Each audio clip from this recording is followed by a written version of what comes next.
দাদা, ও দাদা, শুনেছো? কালকে পাশের ঘরের কাকিমা কি বলছিল তা বিষয়ে? কি কথা রে? কই শুনিনি তো।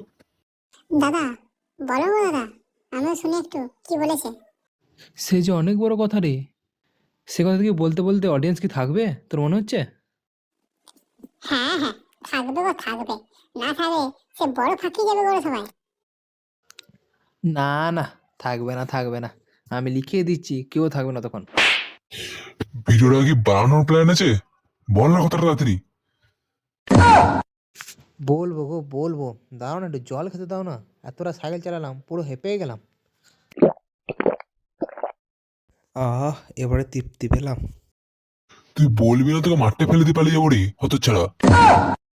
আমি এখন ছাদে চান করছিলাম, তখন দেখি ফুল কাকিমা তার একটা সম্বন্ধীকে ফোন করেছে। দিয়ে কলকাতা তার এক সম্বন্ধী তাকে কিছু ঘটনা বলল। আর বলো না, একদিন ভদ্র মহিলা তার ফ্ল্যাটে বিছানার কাপড় রোদে দিয়েছিলেন। দিয়ে ফ্ল্যাটে জানো তো বারান্দা ছাড়া কোনো মেলার জায়গা নাই, দিয়ে 2 ফোঁটা জল নাকি তার গায়ে এসে পড়েছে। তিনি ব্যালকনিতে বসেছিলেন, তার গায়ে এসে একটু পড়েছে। যদি ঝগড়া থাকে ভাই আমাকে বলিস না। অডিয়েন্সরাও শুনতে চায় না, সব তো মেয়েদের দুনিয়ার ঝগড়া গল্পগুলো তুই কারণ সব মেয়েদের মতো শুনে রাখছিস। এই কথাটি থাকলে আমি কথাটি তুলতামই না। এমনকি তিনি কিছুই বলেননি, সামান্য হেসে পালিয়ে গেলেন, বাস। আর এইটাই তো স্বাভাবিক গো দাদা। এই তো অবাস্তব কি আছে? তুমি কথাটা আমাদেরকে শোনাচ্ছ, আমাদের টাইম কি মূল্য নাই নাকি? এই কথা যদি থাকতো রে পান্না, তাহলে আমি কথাটি বলতাম না।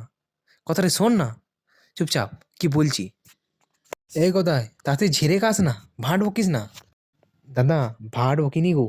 মহিলা কিছুই বলেনি, চুপচাপ যখন কথা বলা বলে দিচ্ছিলেন, যখন যা করে তেমন ভালোই মিশছিলেন। হঠাৎ কয়েক মাস দেখি তারা তাদেরকে একটি কোর্ট থেকে চিঠি এসেছে যে 22 তারিখ তাদের কোর্টের ডেট পড়েছে। দিয়ে মহিলাটা কি কেস করে দিয়েছে? কে তো অন্যায় আছে মহিলা রে, 2 ফোঁটা জলের জন্য তারা তাদের মতো কেস করে দিল। শহরে মহিলাদের তো চেনা যায় না। এই কি কথা বললে গো দাদা? পা থেকে যেন তো মাটি খসে গেল। শেষমেশ গায়ে 2 ফোঁটা জল পড়েছে বলে কোর্টে কেস করে দিলেন। এ কি বললে গো জিদ্দা? আমি তো এটা বেশ কাণ্ড করে ফেলেছি। তুই কি আর কি কাণ্ড করবি? পাশের বাড়ি কাকিমার কি কাছে আম পেড়ে পালিয়ে এলি নাকি? চাপ নিস না, তিনি কেস করবেন না, তুই অনায়াসে থাক। আর বলো না, সে কথা থাকলে তো আমি কিছুই বলতাম না, চুপচাপ সাইকেল চালিয়ে চলে যেতাম বাড়ি। আমি যে আমি যে নতুন শহরের কাকিমাদের ছেলের ভুল করে ফুটবলটি ফুটিয়ে দিয়েছি। हैं? क्या? ये क्या बक रहे हो? কি বললি রে হতচ্ছাড়া? এই কথা শুনে না কেমন পায়ে তোরা মাটি কেন ঘষে গেল না? এই কাণ্ডটি কবে করলি রে? এই মাসখানেক আগে গো দাদা। কি বলছিস রে? কদিন পর দেখবো তো আমাদের ঘরেই ফর্ম চলে এসেছে। এ বোধাই, মা জানো তো এই বিষয়ে? এই বিষয়ে তো মার কিছু বলাই হয়নি। আমি ভেবেছিলাম টিফিনের টাকা জমিয়ে ফুটবলের টাকাটি বিছিয়ে দেবো।